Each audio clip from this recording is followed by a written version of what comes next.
নোয়াখালীর সুবর্ণচরে স্টিমার ঘাট এলাকার এই সেতু হাতিয়া, নিঝুম দ্বীপ সহ আশপাশের মানুষের একমাত্র সড়ক সংযোগ। প্রতিদিন বাস, ট্রাক ও বালুবাহী ভারী যান চলাচলে এতে দেখা দিয়েছে ফাটল।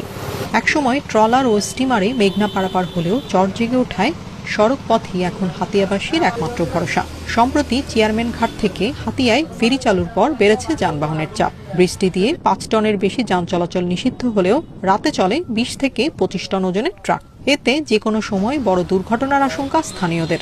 10 চাকার গাড়িগুলা ব্রিজের উপরে দিয়ে যাতায়াতের কারণে বৃষ্টি ফেটে গেছে, বিভিন্ন খুঁটিগুলি জোরে জোরে পড়ে যাচ্ছে। ফাটল ধরেছে, অনেক রড বের হয়ে গেছে।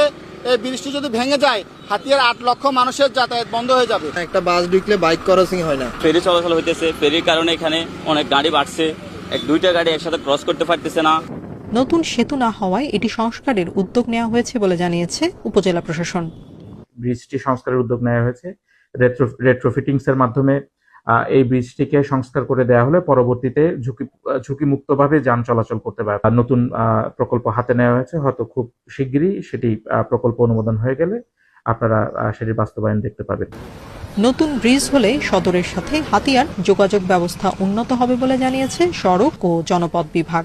হাতিয়াতে যাওয়ার জন্য যে ফেরিঘাট চালু হয়েছে, ফেরিঘাট চালু হওয়ার কারণে ভারী যানবাহনের সংখ্যা মাত্রাতিরিক্ত ভাবে বেড়ে গিয়েছে, যেটাও মানে এই পুরাতন ব্রিজটা ডেটেরিয়েট করার একটা কারণ আর কি। 2003 সালে নির্মাণের পর সড়ক প্রশস্ত করা হলেও ব্রিজটি সংস্কার করা হয়নি। Independent news.